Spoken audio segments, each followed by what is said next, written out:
Iebrist. Nē, tā jāpjām nevajag brīt, nepagāt nav. Bet purvi jau jums tur ar apkārt diezgan bagāti. Ir pietiekoši, jā. Jā, gan laidēļi purvi, tā kā, malači. Skaistā vietā jūs esat, lai labi garšo un labs vakars kopā ar Latvijas Radio 2. Paldies, jums arī jauku Jā, vakaru. paldies. Un arī mani klausītājiem. Jā, čau, čau. Davai, čau.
iegāzes roku, līdz ar to izvilcis 1848. Gada rakstagalu.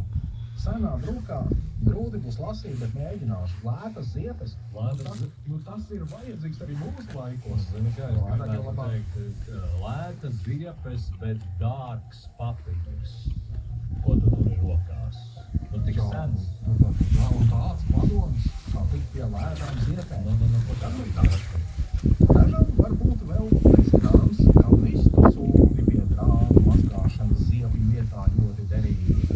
Ja uz to viņus gribi brūķēt, tad iemērcē tos pa priekšu ūdenī, lieci savas neskaidrās brālis tādī pašām pirkst un izmazgā tās ar to, tad tevi tāda mazgāšana vienmēr un skaidrāk izdosies. Brālis netiks vistik stipri nobrūķētas kā pēc citas mazgāšanas. Visam skaidrs.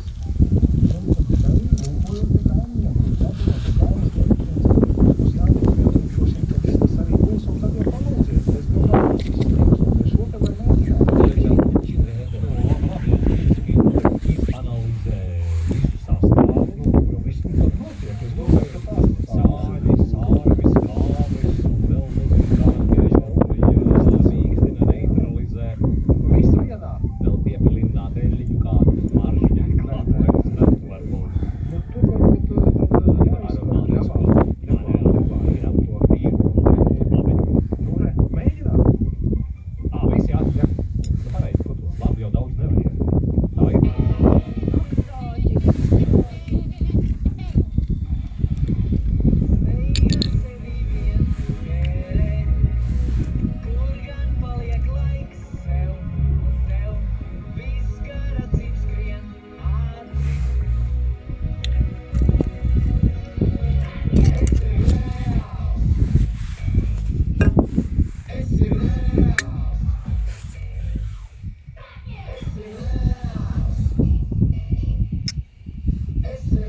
Es atkal. Jā. Labvakar, jaukie puiši. Nekur nebrauc, jo mājās jūtos labi. Abi ar kaķi klausāmies naktsāķi un dzeram pienu, iekožam sieru maizi, un gaidām anekdotes. Visiem vešam un smaids. Tās priecē, paties priecē. Kas vēl? Es turpinu, jā?